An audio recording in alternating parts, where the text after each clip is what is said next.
लोग गद्दारों की औलाद है, सावरकर की औलाद है, ये देशद्रोहियों की औलाद है, बांग्लादेशी औलाद है, औरंगजेब की औलाद है, मार्क्स लेनिन की औलाद है, जिन्ना की औलाद है, जिन्ना की औलाद है।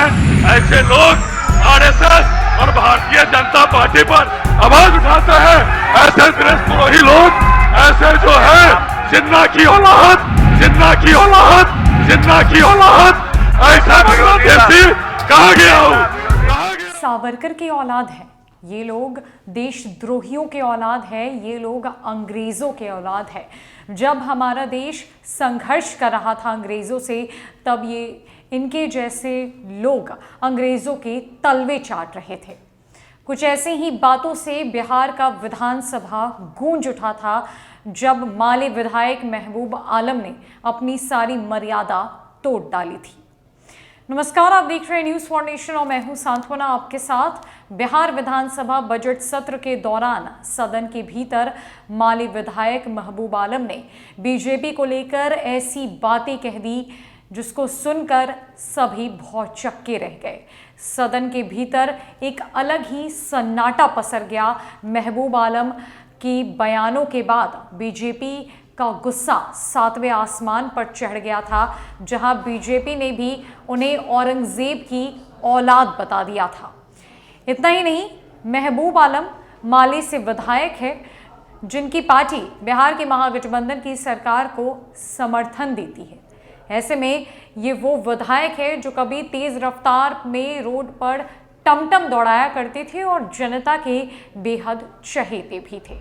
आज हम माले विधायक महबूब आलम के बारे में जानेंगे, आखिरकार इनकी क्या खासियत रही है राजनीति में और क्या पकड़ रही है सियासत में। दरअसल बिहार विधानसभा के बजट सत्र के दौरान बोलते बोलते महबूब आलम अपनी मर्यादा भूल गए और विवादित बयान दे बैठे। महबूब आलम के बयान के बाद बीजेपी विधायकों की भी टिप्पणी आई। उन्होंने भी महबूब आलम को मीर जाफर और बाबर की औलाद बता दिया।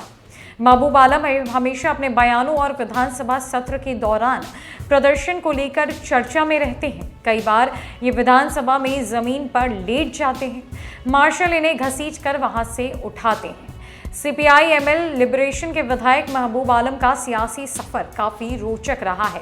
अपने बयान को लेकर सुर्खियों में आए महबूब आलम कटिहार के बलरामपुर विधानसभा क्षेत्र से चौथी बार चुनाव जीते हैं। महबूब आलम किसी राजनीति लाभ लश्कर के शिकार नहीं, साधारण तरीके से रहते हैं, इलाके के लोगों के दुख सुख में शामिल होते हैं। महबूब अपने विधानसभा क्षेत्र में स्थित गांव शिवानंदपुर में महज 800 वर्ग फीट के मकान में रहते हैं। महबूब आलम 2020 के विधानसभा चुनाव में सुर्खियों में तब आए जब उन्होंने सबसे अधिक मार्जिन से सीट जीत ली। 4 बार विधायक रहे महबूब आलम आज तक अपने परिवार के साथ कच्चे मकान में रहते हैं। उनके पास पक्का घर तक नहीं है। बौद्धिकता में परिपूर्ण महबूब आलम सामाजिक और राजनीतिक मुद्दों पर हमेशा बेबाक टिप्पणी करते हैं। विधानसभा परिसर में राष्ट्रीय और राज्य हित के मुद्दे को लेकर हमेशा विरोध प्रदर्शन करते हैं। आपको बताते चले कि महबूब आलम जवानी के दिनों में टमटम चलाते थे। टमटम से उनके पूरे परिवार की रोजी रोटी चलती थी। कटिहार के पुराने पत्रकारों का मानना है कि महबूब के लिए टमटम चलाना काफी फायदेमंद रहा। महबूब का सांगठनिक विकास टमटम यूनियन से जुड़ने के बाद हुआ। महबूब शुरू से ही नेतृत्व करने वाले व्यक्ति रहे। वे टमटम चलाने के दौरान यूनियन से जुड़ गए और उनके हक के लिए आवाज उठाना शुरू कर दिया। महबूब आलम को इस यूनियन में राजनीति का पाठ पढ़ने को मिला। आलम के सियासी सफर की बात करें तो चुनावी राजनीति की शुरुआत 1985 से हुई। महबूब आलम सीपीआई-एम के प्रत्याशी के तौर पर बारसोई विधानसभा से चुनाव लड़े। वे दूसरे स्थान पर रहे। कुछ अंतराल के बाद आपसी विवाद में पार्टी छोड़ दी। उसके बाद 1990 में सीपीआई-एमएल के टिकट पर चुनाव लड़े। इस बार भी उन्हें जीत नहीं मिली। 1995 में जेल में रहते हुए उन्होंने चुनाव में फाइट किया। उनका नॉमिनेशन किसी कारणवश रद्द हो गया। 1995 में पार्टी से सलाह कर अपने भाई मुनाफ आलम को मैदान में उतारा, लेकिन भाई को भी जीत नहीं मिली। आपको बता दें कि स्थानीय जानकारों के मुताबिक महबूब आलम को सफलता 2020 के बिहार विधानसभा चुनाव में मिली। महबूब के सामने आकर नहीं, फरारी में ही चुनाव लड़ा और जीत गए। उसके बाद जब 2005 में उनके चुनाव लड़ने की बारी आई तो महबूब आलम ने सामने आना उचित नहीं समझा। उन्हें लगा कि सरकार उन पर आरोप लगाकर गिरफ्तार करवा सकती है। उस वक्त उन्होंने अपने भाई मुनाफ को खड़ा किया। मुनाफ चुनाव जीत गए, लेकिन उन्होंने महबूब की तरह जनता का ख्याल नहीं रखा।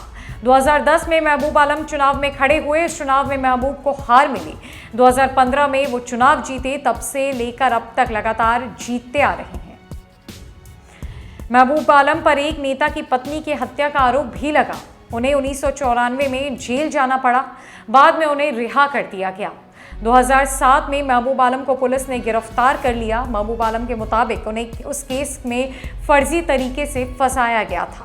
17 महीने की कैद के बाद उन्हें कोर्ट में महबूब को जमानत दी गई और रिहा कर दिया गया। माले विधायक महबूब आलम जितने सिंपल और सादगी से राजनीति करते हैं और रहते हैं, उनका राजनीतिक सफर उतना ही रोचक रहा है, जिसकी शुरुआत साल 1985 से हुई। उन्होंने कई दफा चुनाव जीता और हमेशा जनता के लिए जमीनी स्तर पर खड़े रहे। वो अपने विवादित बयानों के लिए, अपने एक्शंस के लिए हमेशा राजनीति में चर्चा का विषय बने रहे। और इतना ही नहीं, रोड पर टमटम दौड़ाने से उनकी राजनीति को एक नई पंख लगी और आज वो बिहार की राजनीति की मुख्य धारा में विधायक है और बड़े ही मुखर नजर आते हैं। फिलहाल के लिए इस अपडेट में इतना ही। नमस्कार।